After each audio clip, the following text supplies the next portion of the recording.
ఒప్పుకోలేదు, రాయి కొట్టినప్పుడు పడింది. గైస్ చేతిలో చూసారా, ఇదేంటి అనుకున్నారు? కట్టప్ప కత్తి. వడ్డలి ఒరిజినల్ది, డూప్లికేట్ది కాదు. వాళ్ళ ఇంటికి కర్రలు కావాలంటే వెళ్తున్నాం. ఎక్స్ప్లెయిన్ చేయ ఒకసారి. గట్టి చెప్పి సిగ్గుపడుతున్నాడు ఆడేం చెప్తున్నాడంటే, అది గాలికి ఎగిరి ఎగిరి ఆ చుట్టుపక్కల మొత్తం క్లీన్ చేస్తుందట, రౌండ్ ప్యాచ్ లాగా తయారైపోయింది చూసారా. అంటే నార్మల్గా అది అబ్జర్వ్ చేశాడు చూడండి, చాలా గొప్ప విషయమే అది. ఆడ ఒప్పుకోలేదు, రాయి కొట్టినప్పుడు పడింది.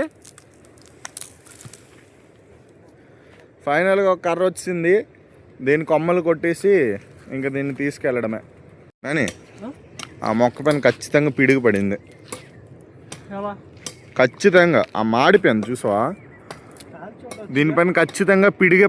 ఎవడరా కాలిస్తే చుట్టుపక్కల మొక్కలు అన్ని కాలాలి, కిందవన్నీ. ఇది యాజ్ ఇట్ ఈజ్ ఈ అంచు చూసి చెప్పవచ్చు. ఇది కాలింది కాదు, పిడిగే. చూసారా, పిడిగిరా కోల్లా ఫామ్ అయిపోయింది. నీకు చెప్పింది అర్థం అవ్వలేదా? ఇది చూడు, ఇది ఏంటి అనుకున్నావు? కోలు, మసి. ఆ మసి ఆ పైన యాజ్ ఇట్ ఈజ్ మీరు చూడొచ్చు, మొత్తం బ్రేక్ అయిపోయి పిడుగు ఇక్కడి నుంచి ఇలాగ పడి ఇదంతా ఇలా కింద వరకు పడింది. పైన అంతే రా విడిపోయినది, 2 మొక్కలు అయిపోయింది చూసావు అడ్డగా.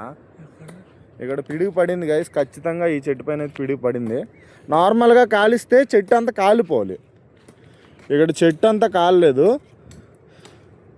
చెట్టు పైన ఉన్న పొర మాత్రమే కాలింది. అండ్ దాంతోపాటు చెట్టు పైన 2 మొక్కలు అయిపోయింది ఇలాగా, ఈ చెట్టే. అండ్ ఇక్కడ అన్ని చెట్లు అంటే ఇక్కడ ఓపెన్ ప్లేస్ కదా, దాంతోపాటు ఇవన్నీ చాలా పొడవైన చెట్లు అనమాట.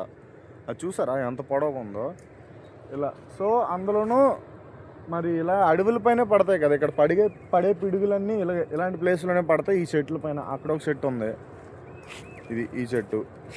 వావ్, ఈ చెట్టు, నా వెనుకున్న చెట్టు, అక్కడ చెట్లు కూడా పిడుగు పడి పాడైపోయినవే. వాడు అక్కడ ఫినిష్ చేస్తాడు.